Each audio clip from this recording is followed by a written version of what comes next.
Le tuai o mātou tangai i le langi. O vai ari nei tae au, o mawalunga, o le roto, o le lautene o le walofa. E ala le le whaalia le soifua mo le ola o lau whanau. Le o mātou sangi mai ai e mātou te sa ili i lau fio e ala i au fio. I rei mo whai o na whātupu ai pēa o mātou langona fia. Mātou te au auna mawhai alo fina ngalo si o reasa i te fio mai ai. Le tua rea mātou taraina lau fio ma ia lea o tu si ai lau fina ngalo pa ia. O mātou tangisia leo le mana e ala li nganga pa ia se i fisosoani i a te i mātou. Ia e maise o lo tangata whatau waa o le a wha leo ina lau fina ngalo le sapat. Ia whapena o na ufatu i o mātou loti. E tā ua le upora mātou whalongo. Ina ia teita ina ai i mātou. Ina ia mātou whai ai ngā ruenga le leia o mātou maua le abanoa e mātou te au o ngā. Ina atu fwoi leo o senga le whanau. Whai a o ngā wauma na o ina i le ia o a o mātou whanau. A wā o le lumana i lea o lau ngā ruenga. Ia mā bea ai i mātou. E sao nia i nā aso e te fio mai ai. Whamungia le mātanga whapa ia lau a fio mawhaia. Ona lo suafa Yesu. Amen. Ngā solo atu le whanau i lato senga lita e au. Ia mai te tonu fo i lea ua. Ua umau na whaafeilo ia. O mo fo i na whaatu lima le tātou aina lita e au e ala i wasenga le anga sa. Whaafeilo ia i fo i lo tō mamalu. Tātou ainga. I le ngata le ainga i la le tino, ia le ainga i la te viso le lita e au. Tā lofa le tātou ainga. Te tonu wa ia nita e au le lofo le atua e ala i lo i o lau fonga fia le nita e au. A o vai atu te whanau noa. Uinga Yesu a venga nei ati. Oi! A e pita i o tae au le fitala e Yesu. Wa uma maftianga ma tinga ina ma venga i ati oi. Lafo ia Yesu le nita e au. Ine mwhai o tātou whalongo, sa o loto o tātou whalongo. Ia sa loto le tātou tāpua leanga o lai sila mai fofonga o le atua i le tātou tāpua inga le leisa pati. Amen. E moni e leo la Paulo o fia i le mau leo te fia. E whai ei Paulo i a Timoteo, e mai Paulo i a Timoteo, ia o tusi o malawa i mai fea.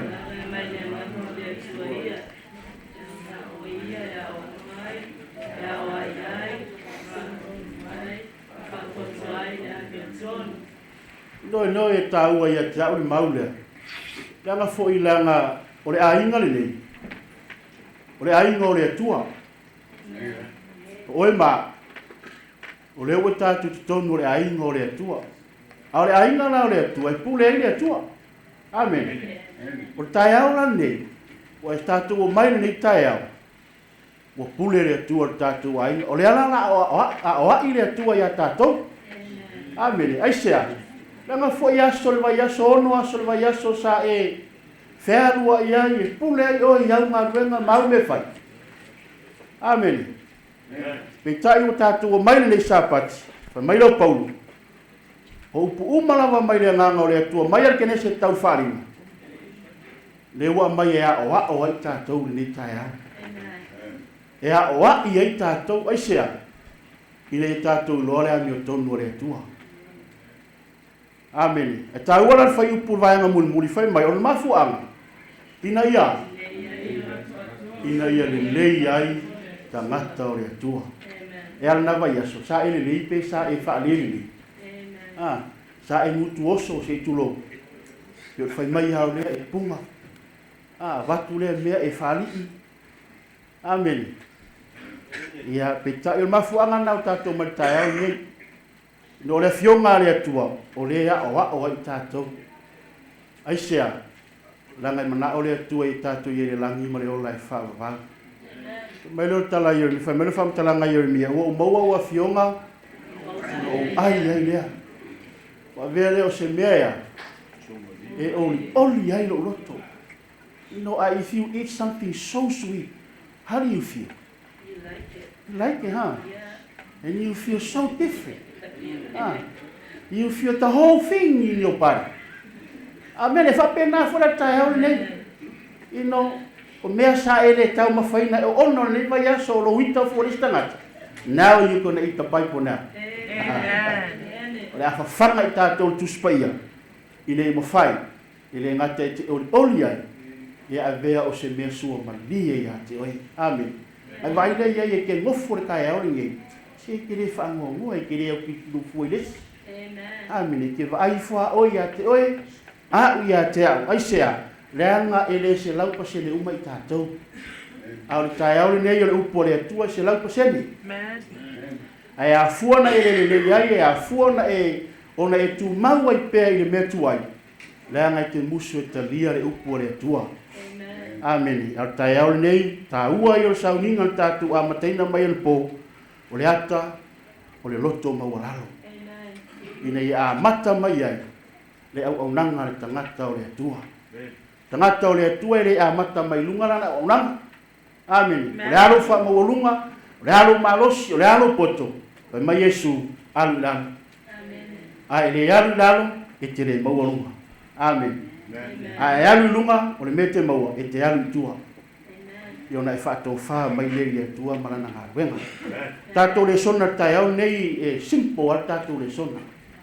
Ke le mana o fo e so ngā oro loko i kua langa i ke ua umaku fo tātou sāpaki ai alu lesi i kua. Le to sau sāpaki o le atua. Amen. Pa o tātou le sona tai au nei e simpo al tātou le sona. Le mana tātou te liu tusi o tātou swaitau. Mawale le yona. Su ero tusi le yona. Tamalena tātou woia yona le tai au. O tamalo yona o se tangata fo i. E ese fo i lona loto. O tangata fo i e whemoumo wai ona langona. O lesi teimi e manatu ai ona ia te ia. Amen. O lesi teimi e manao i ona e whaalongo i le atua. O lesi teimi ua mo whailona loto. Le anara tātou o suel tai au ne. Po le ane mele tau me e ona ia te tātou. Ina ia mawhai ai ona tātou tu maua i le atua marana ngā ruenga. Ia a maua lole i ona na e tolu. Ia whai tau mai lole mua e whaangata i fia.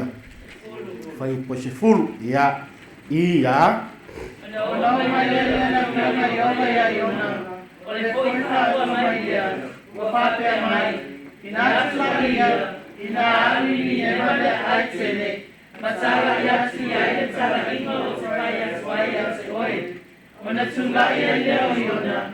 Ua ali ni e wa. E whāpea o tala mai ai o ioma. O le ai ma whātele lama ni e wa. E tusa ma le tala ina ia o se tonu. Ua amata o na wata tonu ai o le tala ina o le aso e tasi. Na alama moi o ia. Ua whāpea atu.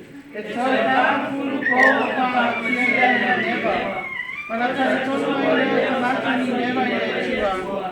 Ua tāra i atu poi e la tau nā toa wanaponi. Ua lato oho poi le i e taratara. Ua liki a toa matanata nu. A wāo on tāra i le tupo ni newa. Wana tula e leo o ia i lono ni wari. Matu ese a te ia lona ofu tele. Ona ofitia lea o ia e ia i ia taratara. Ma nofo i le lefu. Wa ia tara i atu. Ma whaailu atu ni nema ni kule a le tutumu. Ma na isa ia te ia. Wa whapea atu. Awa nei aisi na mea e tamata. O manu. O lafu kovi. O lafu mamoe. Awa lama nei natoa ai. Awa foi lato te inu bai. A ia ofitia la patanata na mahani e e tatara. Ma ia lato matua ala la atu i le atua. Ia lato tai tasi mo i mani ni umai na la miona e. Ma e fasa wā la i o lato nima. O ai se na te loa. A tonu e ni umai le atua. Sala o. Ma ni e se na toa sana mafa. Ina ia le whanu ai tātou. Ua sina fia le tua la toa lewa. Ina wani li ese la toa la toa la leama. Ona sala moa i leo le tua i le malaia na ia pita la ia mai. Na te mai e a te la toa. E le whai. Mese amen. Tako lo le ia le tangaka ni o yonga. Inga ua o sila le aku le ngule Nineva wa mamao e se tangata o Nineva mai fina ngalo le tua sa ili lo le aku se kanga kaya loya ele ave fe au ya Nineva ai se e faulinga mai e iai kangaka le ko Nineva e tāua i le atua ikas ino ke pea le merenga o ia so koma ma tomorrow pai e iai naro ngai se senga fai mai non fa makalanga inga ua kofia ionga alu lo ionga ka ko mala marikana alu lo ionga le alu le merenga fai a koe alu e ali fea ai manga ai fai le la ya lai ma fa wenga ia e manga ai fai longa loto e manga ai fia e fai lo fo ionga manga ku ile tua ai ku le mera fai mai le tua ka mo fai alu malanga ionga ola le ku le ma fa yo ka ku mala kala o mala ka u le to wa malie lo ko ionga si ai ngi mai ma fo fa ka ta ngi ionga so ka ka pi fo ringa mai e fo le fia poco riskai se kulo ino fa penga e ka fa penga ko nga nga le tua e kai me la fa ya ku le tua ye alu fa le ke le ya vea o e fa o laisi kanaka ai esa fo le mea nga ye fa o mala ka u le to malia lo ko yo nga fa la nga alo yo nga mal fia alu e ave fe la nga ka u fe au nga mai le tua o le ar fe au la mai le ku ave ngingeba kasi ale upule manga ole ko efeta ngata ole o salamu ole purpose nga manga ole ko tanga ka ole tu e salamu saula fe mele fa umtalanga o sabalinga le nguangi ngeva pe amar ko wa solo ngwinga ere fa ngofie I was a TMI i melo le asi ele se me fa ngofie lo sabar ilo walu su se nganga mai ale fa ola se nganga ino fa fikai ai te mai we ke minge wo ka van na le oso ale vengi wa kwale vengi kuru mar fare ka mo e ko fare ko sa a oso ia o mako ka ama ka maringa ruenga e me sa van ino pe amale mai la me ke sa vali sa ili se nganga o nganga kai lo ai ele fa ngofie le vala au le tua fa pengana le merenga fa ia yonga nga sa van wa haluan o si kai pe o fa ali ila nga ruenga la fa wai o lai whalango i longa marosi malona poto. Ai le whakaua ia keia, le mea ngā ringa wala au le atua, o ngā e iai mafuanga, o lai mga o mia le atua, ia ola se anganga. Amen ea. Vai la iai anu loa, ia papo lore menga kupurtala inga ua whaalongo roren, so mea kei loa i mo ka ngaka e, o ka ngaka ua makua i loa le lili meo le a kupu. Nga whaalongo le ngu, loa le kupu, la mea whaia kupu.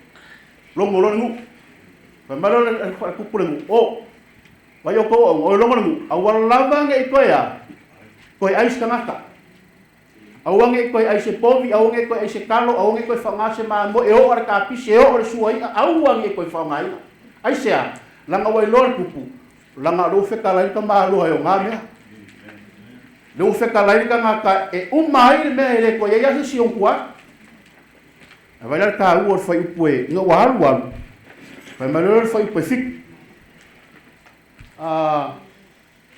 le la pusi le fama lima le ia mai ona mata na lu atu le yo le ai por sabalinga le asetasi la lama foi eu fa peat e to fama fu no ona fama tia le ni neva ona tai tonu mai le atu ni neva le tua wa sala le foi la to na pogi menea fai mai fam kala nga yonga le mu ko e fa se fulwa aso fa ka mu le mele nga fika la yele ku e fa o ki ni ngeba fe lo malu ngo o le ku fai mai lo le va nga lima o nga kali ko wai le o tangata ni neva iai ile tua wa tala ya tu fo ile la to nga pongi o ali i a to ma manu salore fai pos fu maiva o ai se na teilo a tonu li mai le tua masala mo marbiu sa mafa ina ia le fano i O le ma ele ngaka ua la ua ka la ile anga pongi. A le anga pongi le ua ka la ile ngu. Fai mai lo mga ko kanga ko le ngu mal tup. A kongua. A kongua li liu fi ngalo le tua. Le mele se mangue a fai ngai ka kongu. Male malo. Amen. Ale fai mai fai posfu. Mali liu eselo na to sama mafa. Ina yele fano ai tato. Ai saulo fai posfu. Wa sila le atua i la tau ngaluenga. Ina waliliu ese i la tau i lo la tau wala le anga. Ona sala moa i leo le atua. Ma laia na feta laia. Vai wo o i le atua o sala moa.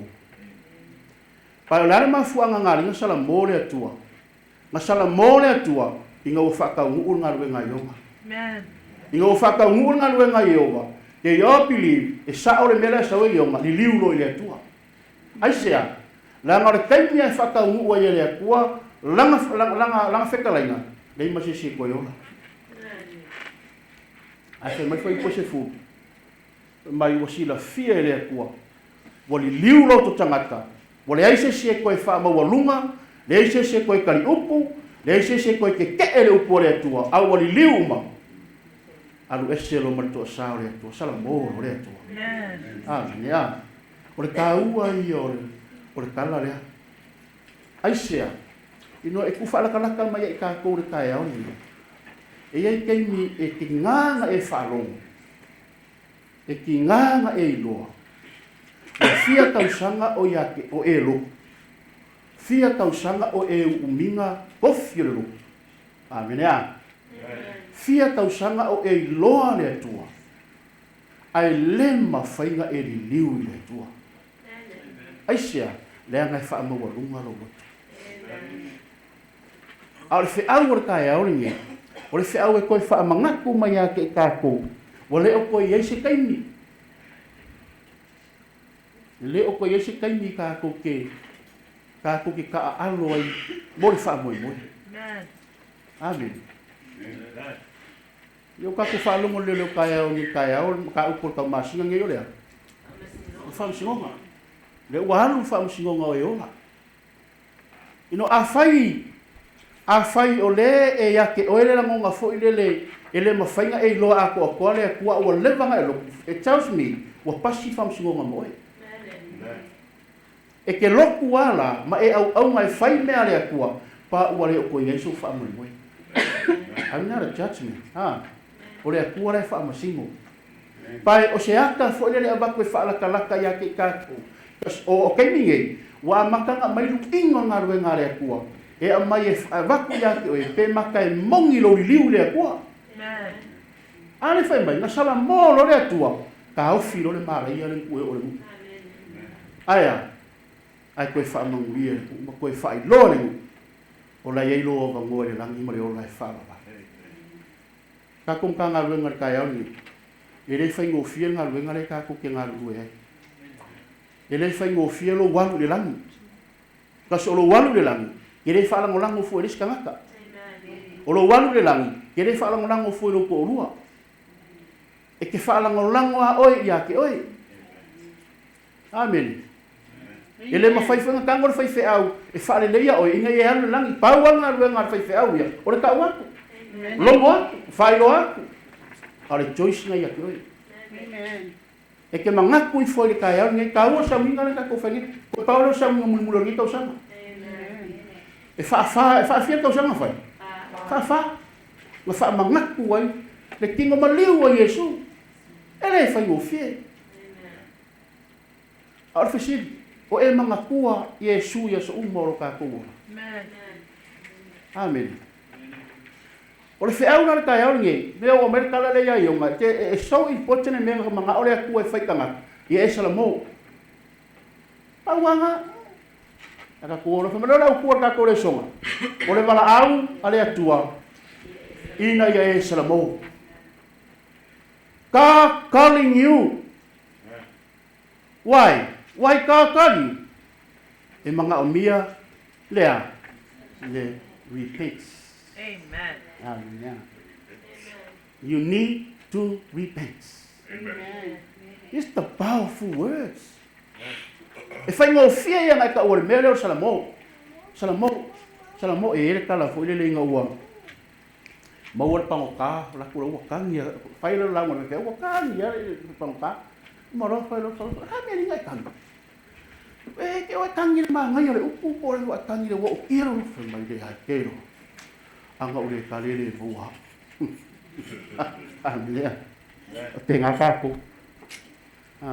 ale ke ia o se me ke le ngai alo le fa pelo o sala mo mo ngai le ko fo ya ko fai a le bala au ne ku ya ki ka ku ka ya ni e manga o mia lo ka ku sala mo wale ka ulanga le fai Yesu ele o se ka ulanga fai o fi pe e mo fo mai ma fo fo ye ku ulo ma fo fa pe fa pe o oe po a ule fai le mere ele mo fai e ka ku amen ele mo fai pai o le lofo le kua e manga e fa ali mai ai ka ku that's the way e mo fai e ka ku ai le mo fai e mo le o fa o va pe ele no sala mo ya ka ku ori ka ya ke lo ile imi ka ku fe ka ku le songa pe mai lo mau ku mai ya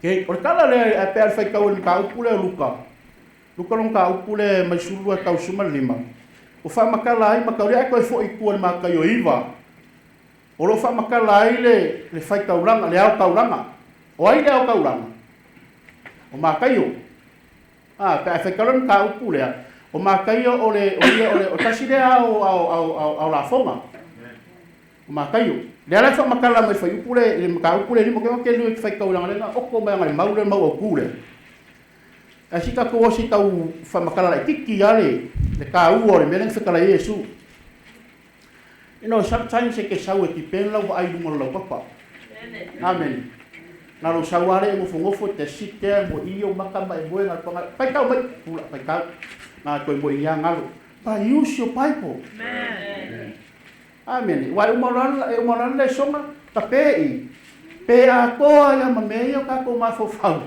amen ia na ka ma fai ale pusa ko e ole ma fai ka sole ti peni lo vai o ke ma ke lo kuspaia if you have a bible turn your bible on Luke 5 and the whole verse ia fai ka maner foi o peluso ma fiku ia tu fiku lo vanu ia ma loiva o na rufa foi ia o silafia e ia se no e moia levi o no foi le fare tali ai lama o na parte a ia se ia ina muni mai ia tsea o na tuua le o ia me uma o tsula e muni ia ia o fai foi e levi fai na ai se mata e no fale sai ai se ona se lava mai si sa e sa otso ya ai pa sa mai na so okay fai upula le lusu mariva o fai mai nga wa laku Yesu ma fai lo ya makayo ile o wa makayo la ka ulanga ave lore makayo komu ile fai o lo fai ka sama fai la ko fia ai wa ko makanga kaya o kelonga makario kanga ka kelonga o kanga ka fai mai ile kanga ka le amen o kanga ka sala ai le mena wa ku po ko lore fa ai lo makanga ka le o levi le fa ka lai lo Yesu ya levi fai mai ya muli mai ka ai sia longo ngala ka u ile ku ka ka sala a o longa la bela ai fa ka me la fa po ko su longa la ko su ko su makas ai lo mare au ka fa le nga ai oi ora ku su ku mare au fa sayo o ka ngakaya pe yang ka ngaka mong yo le ku o ka ngakaya o le makwa malos le la ko su enga ese foi malos yo su e ka ngaka u po le ku ai le ka ko mo e folo na ko u puku e maram ai o me e fe kala Yesu manga lo ngai fa Yesu te lo pilebe le ala nga ku lo fa ya ku lo ya i fa ku lo la wali ia ingo va ya ku o fa kasi Yesu mara ka nga sala fa lo la ko upu so fa fe nga sau ni ka nga o ka nga sala ya va fa ko sfulu ala to si upu mara fa sayo la to muy o so o fa pe se alme to te ai ma fei no ai fa tasi mara te lona mai wang sala Kali lo Yesu kosu kasi mal kosu malua. Kali atu Yesu ya tela.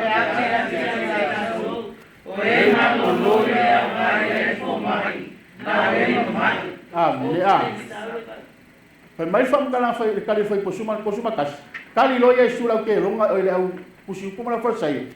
Kali atu Yesu fa pe atu ya tela to. O malolo ea. Ele a nga ia ile fo mai. Amen. O le ale mea le fo mai le a kau koi fai kanga malolo o lai maros. Amen. Amen. A wai a nga ile fo mai. E a nga ie mamai. Ai sea. Dan me ringa nga ie mamai. Inga ia malolo. Ma ia salamo. Ma ia mafaingaru e se mai ai ma ingai. So ole mai le ora kau kala ino if you think in the mai. Ora kau folinga le mai le mai fa le kingo. Ai ke le ale risking ai ko le mai le. Ele nga kai mai fafo. Ai so important ko ko. E folinga mai fafo le malos. Al se kala nga Yesu, ora kau kala ko kongo lo loko.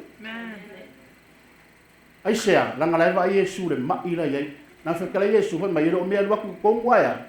Au le sau mai faf le ngai tangata le langa ko ra kusi ku ma fai Yesu so pa fe ngai alu ye tangata ma sau a fe mai Yesu le ai o kere sau ye o malos ai o sau bo e mama o kai au ngi ka ko makanga le o le upunga re ko nobody here o malos amen ino e folinga mai e ngofo mai kai au ngi o lo fia malos am kwa e mai ia amen kwa e mai ke lo mai lo e mai ska mai lea e fali amen uma ku fo le alu ke ia walu mui fai le songa amen ya fai kongo fai le songa le mero ke vai e ai le fai le songa ke mui le ke mui le por e ko benga ka o ngai mai ke mai ai no ke le nga ave ngai si fale ku fale mai so ma ku ai nga fo ie ke nga oi vai mai wa o le ko mai fo amen ka ku ka kalo mo e mai lai ave fale mai o mai kingo ai a on ka kala me ka mai ore makua marolosia amen e mai na kingo a ore nga lai ora lai maros ai eles ka nga kale marosia kingo ai ka kala mai ore mai o nga amen ya ka kala me ke falo ku e mang mai ya so ka hao ngia ka kore songa no ele fa pe aponti ai ka kore no la songa mo ka ko uma ai sea lango manga onga le tua a ele salamo ele mo fai ka ko mo le o lai fa a ka ko le salamo e ka ko ke fiwe ka mo fai ke onga le tua ele mo fai ai sea langa lai ma mafare a venga nga ki fel wa mo o le si a venga nga ki fel wa mo o lo fa vai vai fa vai ne fai o lo fa longo fu le skanaka amen o lo va ai fu me fai le skanaka amen ago ke sila fiona ka susungu mo wa susungu lef la mo ku se falinga ka kaya ka lo ko vai vai no ka kum ka nga renga ni kaya ka ku fa nga ye upore tu se liu mai ye ku ai sia langa lai mala au mai le ku ya ke ka ko sala mo le fe mai e ka ko mau ni ka ya fe mai le au ngala mo ka e marolo ai mo e mamba e mai e ni ka ya ai u mai o nama amen ya ya la ka ko le songa la fa songa ko le songa fa mai fsi o le ase me lo le ya ile sala ya la ka ko pusio yoange o lato malava o e faile nga sala ea o lato soli tu la fono o le nga sala o le soli tu la fono lea ele ko ka fa mal ka ko lo le ya le wingo le mal se fulu ku la fongo le tua mai al ka se ka se fulu Ai fai mai fam kalanga fio ngale atua. A fai e ke kausileiva ai sori le kasi ea. Lea o nganga me uma. Ala kuna fongo lea. Ola iai mal sa paki ole atua. Ino onga po. Nga fai ele sa nginga le wha mangkunga. Ino ma fau ma lo ma la upa ai. O ka ngaka uma we ko komo le ai ngore ko le kumo. Go manga ko le a kumu wanga po isia ka u sa nginga. Amen. Ah. Ikas ele maliu se fai fe au mo ele fa pela sa ura kai o ngi. Ngai manga ku ai le o I'm in heaven now. Ma fai sa nginga po ka kiro mai so. Ka lo fai. Pa wa yo ka ngaka iloa. Te ka u sa nginga. Now you come kai au ni sapat. So kere lo pola sa fa msingonga la fai ha. Anga o fa masingo. Tau ke umalang. Ai fai mai fam kala ngare ko fai mai o la tau soli tu la fono. O le anga sala o soli tu la fono ora vale. Si ngalang ele sa unga po e fam ko nga fai nga so sapa. Fa fai ngai lo. Ya. E lo penga ele fai sa fa ka. Ka ko lo umanga fola o ye sa ngingol ka ko fam mangkunga. If you love God, afa peke lo fa le kwa e ke sa ua fa mangkunga le anko. Wai, la nga ka ua sa winga le. O sa winga lo ko mawalano. Ka ki e la ko e fa singa ma ele opo ininga ko la kala pa for us. Ka ko uma. La mo sa winga ka ua le ka ya ngi me la nga me le so ngol bala au le kwa ye tala mo. A fa ina le fa ka ua ya ke o me uma ka le kwa. O nga ka uma ye ele o mo fa inga li liu o ye kwa ko. Fe au ore atua ngai e whaorainga. Amen. Pe yang whai mai e whamkalanga a Paulo iaki mō keo. O lea o inga le mea. O lea o ai kako. Even me. Ne fo ia o ai ia ue o a o isea. Ngai o maua le ola e whaora. A whaina leke sori sāpaki. Kasi ngā ngasanga. Le hala sori o sāpaki. A fai e ngoko le la alai fai au whakau. A fai e ngoko le la alai kukalau mea ai. Amen ya. A fai alai ngoko le la. Ai ese alau mea lai fai.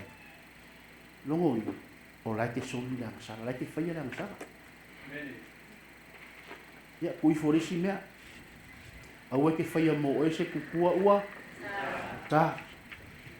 Lai se kukua ngai ake oi. Mai pia kere o vai aku hamo mai sa kupua. Amen ya. E kai mi o ke ngofo ngofo au kango vi fora kupua, ora kupua kere ngo kango vi fora mo. Rika. Au ngingo vi kai fiu kanga kai va va. E ke karo ku mo ngofo ngofo. Kere fai se mea. Amen. Kasi nga kupua. Ho. Ai kupua. Amen ya. Awal faya mo ese kupua waka. Kere ka wale mese me ka ese kupua ke foi. Ko le melenge ye ka ke va ai ele kupua ele fa kuso ko luse. Ola ka o ko luse ka wa Yesu. Ai fa mai le ku au ke faya sea. Se me ala vai fa kusa. Longo winga e ora ko luse le ka e mo inga sa ka Yesu aya. Ele ka mo fai. Amen. Tang le fa mai Paulo mai fa sa ka lo fa kasi mo longo winga. O ko ko o kongo e kaunga e mangkua. E ala se kupua o whiro ima oe ni o lang. Kupua o whaiwhaianga. Amen e a. Kupua kasi ngā kupua silinga leanga o whaiwhaianga. Ki ngānga kou i loa te kaimi e whaia koe mōre atua ai pulea oi. Ai e ale su e au mea laulangi o ia wika whewhe kāle ongo e whērua. Amen. Kāle ongo e masau solo le kai au ingu lau kofe. Kolo solo e whaika lau lea. Ke ia lai moe e kolo kolo moni wā mai ane kai au mai whaalonga fora kalarenga hea po. E se a me usu e whai. Amen. Kai kupua ngā. mai kupua ke alu fua fai fua kala le skanga kai le ngai fua a o lava ai o le mela fe le skanga kai le a o lava ai o kupua ai fa fe fiar kama ho le pusa ya le mela le la wa ya la sui mai kupula o ko ya ka na ye fe sili le skama lo na fe sili fa ila no walu le so fa ko le sili ko inga o le mela fa fe mengi o le ula ya se mai lo le fa fea vai a masila fia le kua e ula tanga o fai se pu le mero ku mo ai se ngale ula kua mas pe le train foi ele e algo pu ya sao ba fore asu ya pu sao ba fore asu ya ai se e manga le train na se me asu luli la ya ai halu la ko le train fa mai lo le fa fea a masila fia le kua e ke ula ia ua ke lea se pūre mero ua e te ulama sau fa whawhera ngā kupua amen o le si koe a oki ara la vai whaina amen koe a oki ara la vai whaina ai ari whaikala si o mea umai ele kaua ba i kasi lango le wala au le kua you need salamo mai ngā mea kasi ele mawhainga ko mo le ona e whawavau pe a fai e kako la mo sen pula fongo me o sina fiere anga fo ngana e sala anga fa manga ko ya ka ko ni pa ya ne ne fa ma ku no ka ko ni ka lo ka mo fa ngalo so ifu amen pe yo ka ngali lua sa we fa ngal venga le tua au e mo le malos ele ko yesi pe amen ya o yese kai o vai ko le mo fo mai a so a kau barolosi ya o va ko misi ni ka ya kama ya akala ngo mai ya o e ave sa o le langi io e ke ngo fo fo nge ya o vai wa makanga mange e kala ngo kama ya ale o le vai ku ka ya o ni ai sia wa maka fo ngai fo ngai ku amen si o le kaimia e ke ava koinga I mea e ka whaare kongura wan mai mangaku I wholongo inga o ngai sidi e ake oia kupua ngai e amen ke mangaku I whoa oe ke vai vai e ris kaimi whape ngai kako e ris kaimi ke mangaku I whoa o ke vai vai o ke vai vai ai le ai ke le vai vai ino e alanga e vai vai lo loko e sua vai a yo ha al me tau fai fa fo ave mai ka lika I le ku le tua au mai se loko fo ya ke aso uma ka ya uma ke lai ke kalo le ku mai se loko fo ya o ya so se yo walu wa e fai me fo amen ke aro e su e ke la ku mau me fo e sa le fale a mai me fo o yo fo ni sia so le ku mai se loko momoia fo le sia so ai momoia le sia so ia mai foi le ku ke savari e momoia me fai amen ai ele fai le ku me se loko fo ya e vai e para pala ya lo lo al ka ya nge e ka ua le para au le ku mo ka ko amen ya fa male lo male o ya fa male le lo male lo fai poi fai ya o wa fa ta ya se o fa la yo na na tu malo na pa pale malo na usai lo le le o se kina mo e na na tu o salamo pa vai le ya o mea ia le kere nga whakau wa ai riska ngaka bo wa whakau wa ai o ele whaula o le anga malu le ngaka o le anga malu o le whapare pale le ngaka o le whapare pale o le omusai le ngaka o le omusai e ko sau fo I ma le anga malu amen a olanga ia ke o ebe o mai ia e mafua mai ua makua e salamu mo ai loe o le makua ke a mar salamo ai makua ova salamo amen ya ele ska ka le fia le lo nga malu fia ia le nga malu amen nga fa ia ku ele le nga malu ai nga malu a ngo winga e fa ma walunga nga winga le sire me sirika o le upule o le o le whaapale. Ino le kaiminge. Wa makanga le loa ka makiki ka makua. Amen. E o fai konga ngā ruenga rea kua. Wa makanga le loa pea ke oe le kofi. Kauanga i loa ka makua. Amen. Mo ila wale wala au le kua. Pai ka kauanga e whaapare le si lesi. O ngai loa ile ka le si a rufa mare ka le si e whaafang. Amen. Whaapare. O le hale le anga o resi ka ngaka whaapare. Ai whaase furu longa whai. Au oro whaapare. Ai polo ia makua whaapare. Amen.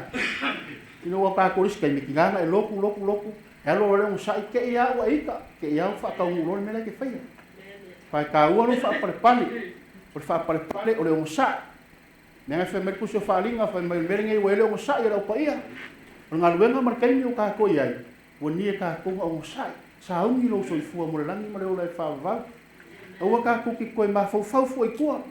No nga ka ka ko kai ia o le mere nga fa mer kai ia o le lua suma lima.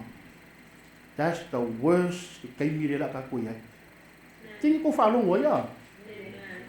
Ta sa wanga ka fa solo ko le lua fe lu suma fiku se yo or ke mia ka pungia le lu fa ku ngore so ya ula so le o ka ku ka alu le se kai no if you don't believe it or benga oi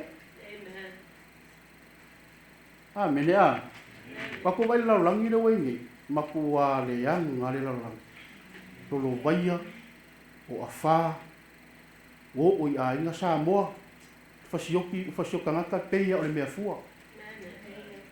Se kuloua makua i whangau. O peia o se mea fua lele. Awa makanga ngaka koiloa ua le o koe mamau. Le fio mai o Yesu. Kako ainga ngika ea. Awa kako koe vai fua o ia koe. Prepare yourself. Awa koe mafau fua riska ngaka. Mafau a oi e molo ainga. Ia saungi ka ko ya le nga ka ko ke faia ni nga ruenga ya le nga e ma ngai mai ro pa ya so fa mankunga ai fio mai Yesu le ma se so ka ko e vele la amen wa waste amen ya le nga ya ka ko le coffee ko inga coffee ki a kongo ai ma sau mai ngai or ko inga so le ko ala verka nga kai ma kwa ngi parpala ai mo le fava amen Masau marki ako masau fa ko na foranga. Ai sau Yesu le mo le fava. Amen. Amen. Ole wangi ngi ka ya please. Lai gal au mai le ku ya ka ko. Ngi ka ko salambo. Fa kai ya le fa pa ia si ngari fo le ma ko. Amen. Fa kai ya. Le la fa e fo le ko fi fa au ia ba ya so le. Amen. So ka ko ngal wenga mar ka ko kalesia e ka ua fa mai e fa ka va e ya ke o le fa ula yo ye e fa ka va ya ke o le nga malu e fa ka va ya ke o le lo ko mo la amen la me ka ko ke le fa ye ngi me ka ko la i mai lo ngi me lele mai lo ngol Facebook ka va fu fe le yo fu ka ka o le tu amen o Facebook ko me la langi a lei mai la ko just calm down amen oh you have to say amen praise the Lord o ko mai o mele mai no Facebook ke ninguém a e kar kongu yai e café amen a e kar kongu yai e kere ko loku ko loku ni e fa pe fa ya ko loku ni sa ngi re o la fa no o oi le pu e kare si o ko kala ka ngaka ro ko kala fa ponga la kaukala le karesia o le karesia o oi ma e avere akua ele avere akua o mare fale le o ka o oi ma avere akua amen ya sa mia la ka ko mo le ona fa va ea ma ngai la wa meni amen mai o ma ngai yo la wa meni ya luka e sulima suval ia wa ka pe ani ele so se le era ona lo smao fa la era o se masai Lea usula ia anu lo sama. O te pai ati a seia. Lo sama ai. Wa oa sala i leo le lagi. A toa maulunga. O le sala momongi lea ke maua i le kala lea i le ui wha mamoa. Pēr ke whaikau e o kala fu masangi e kākou o kākou lon malama. Inga ua vai pēr kali i lea le kali le ui i lea. I luka maa o ka maa e kau me luka maa e mau mea. E le oa, kele le oa la iei. Ai o le vainga le kau mai kiki. O vai aku le makarasi o lau langi. Fesili loa se mea mai e alu ea. E alu ka whao ai. A mai lore o ka maa loa, alu loa. Ko ka ko malama kala. Inga walu fa mai mau le o lando kupu ai. Mau le se mea. Fe yanga wo. Le se mea. Fe kanga kasanga fa fie ina. Fiu sue. Menea. Ai sia, o lo le leia kanga kai nga fa valea, o le se mea o uma. Ai eni fonga. Au mai ia inga. Mai le kelo le mea. Sa wa fa fanga ai mai. Mapua wa vai makanga le olanga i olanga kanga kai fifa maulunga ia. Anga le o le mele nga o ia. Ele loa ele kanga kare. Langa mele ma fai. Menea. Si fa penga si fa la kala ka merka ko ngalunga ino ele happen ko ka ko kalisia. Ai mas fa manga. Mas fa loa. Amen. E quem me quer o feio marvenga mai re ko me kele ya oi. Menea. Ele fez um marvenga mo foi sa mafe. Ia que ya ku mai me sia ka ko kalisia ia fa polo ngai o me mai o pai. E me fa penga ka si no o me fa penga ka ko ke makala ai. E no ele fa pe o kupu. Pai ala nga va ni ke o kupu. Ni ke o ave mas e wala. E fare como oi. Menea. E ara ko fe kai mai hare fu o vakuria karai le ai o le miore vaku fa mal de ka ko. Vai le vaku le o haru lo. O sila fia.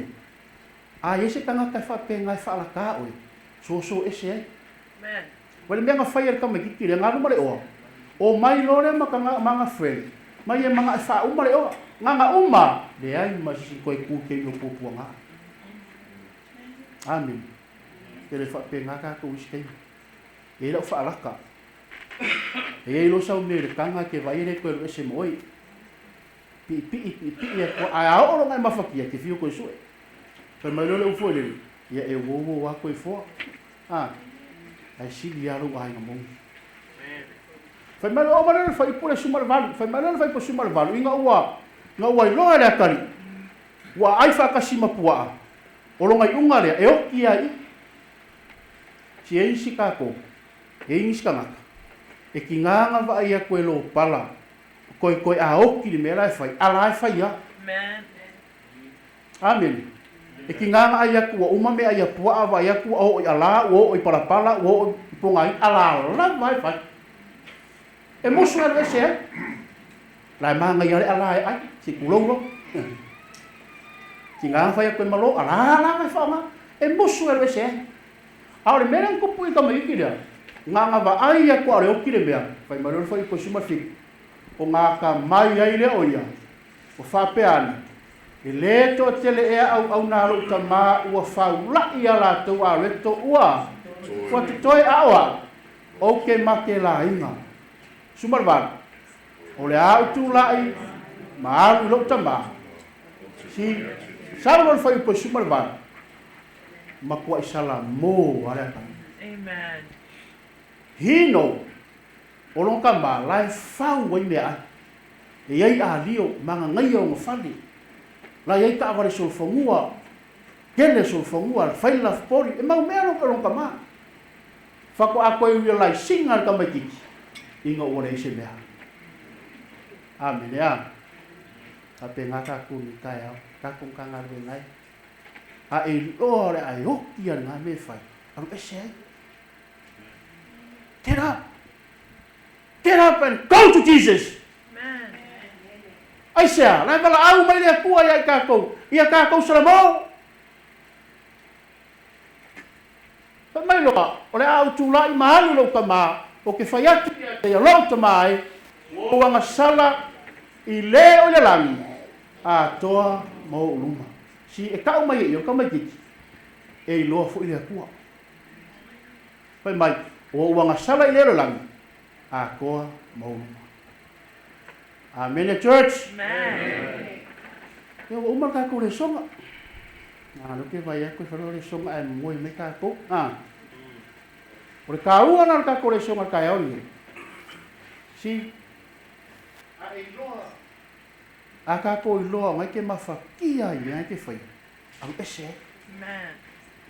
A vai le ki ku la inga wa ang ese lo la kan. Oi ya ke la lo I fola. Na luaku afa menga ngava ai aku ka mai lo ngakali wa sau ka mo e ko ka mai le saban.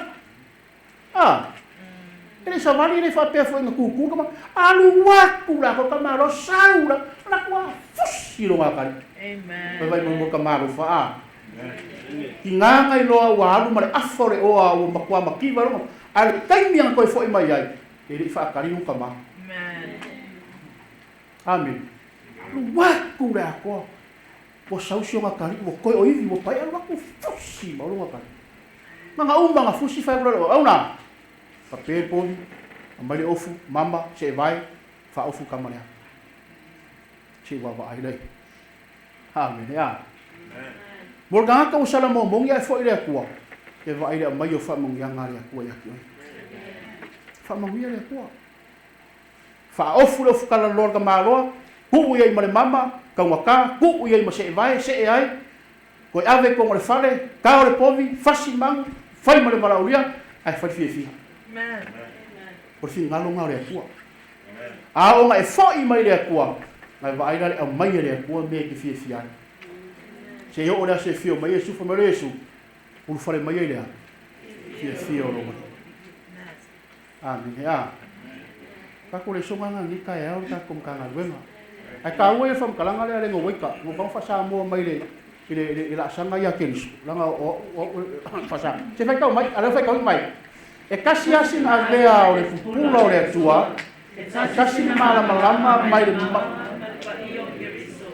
ai asi o tatu ngama sulu ya ile ya uma papa si o mai ya o uma pa ale masa wa pa le ainda le sala e pa ale tino ai mana o pa le ala mare lo tole tonu mala mutu le mama e faria foi le mala malama e sansa masala no pa mama malona te na ai yo na va que ai mai tula ona le sua ona foi le olona lo soli eso é mai ole mando le ana ole sua ona tupo le ole no mio le sansa masala ya se ya lava le ai le winga ale a io le ona ya.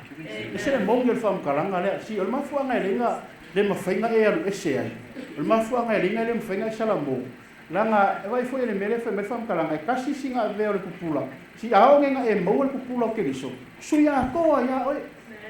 Ai le ma fainga ka ko o pupula ke liso vera mai nga le. Mai e fa ali kingo mai o mana leanga. Male loto le teltonu si o mafuanga e linga finga kanga I liu le ko langa le ka kongu lo loto Amen. a o langa le ka kongu lo loto ke vai sau yo lo ngupu le e sau lo ngupu le mama ino e six la yo le manga e ka vali mai yo lo ngupu mai sau ma fai mai lo ava ka ka le yo lo ai le mama because o lo ngupu e fa kingo le upu amen o lo fai mai ngoi e fa kingo lo elo a sau na makanga elo mama lo ngupu ai sia na kele manga I liu e sei mare mera mare nga sala na fa ai nga mama ke vai ni ngoi mai ar kamai ke fiu e vali lo e lo ale mama amen vai foi nga vali desi kai lo ai ngi lo o isi mera fa ye fa mai da e fa ali fo ile nei mala mala mai tanga tanga sala lona le fa maoni ma lona le fe alo fa I lona va fe nga ai matula fono le tua si o me nga he o tanga kare sala mo Al mga umon ni kaya kaku ai nai. Wo umar kaku le so. Ole wala au ole tua. Ia Islam. Amen. Aisia. Nana fe me fam kalanga kuso I sai lusu wongo fai kue. Mai mai ngā kala mai a pui pui lang. E uru whale atu ai le nuu, abi a tonu. O e, tausi le moni. Si o le nuu lea, ngau ka ngaka e ami a kongu, ma ka ngaka e tausi le moni. E leo ka ngaka uma. Lale mea moni, o Yesu le upu moni, u la fongo le mea moni, le fionga pa ia, o le upu moni. Tako le songa nga ngika e au, au le whamangia le atua, le ngita e au, le whapengau, ka inga i kako, le ngaka o le niso i fuanga lo kako wola, a ia sa ngita atu le langi mare o lai whanga. Wau, le atua lo mātou tamai le langi. Wa umal ngalo e ngata ngata le ngita e au, le whailoa lo fina ngalo pa ia. E awa o ina ai i mātou, ina ia mātou i loa e moni ma whamaoni la o fio.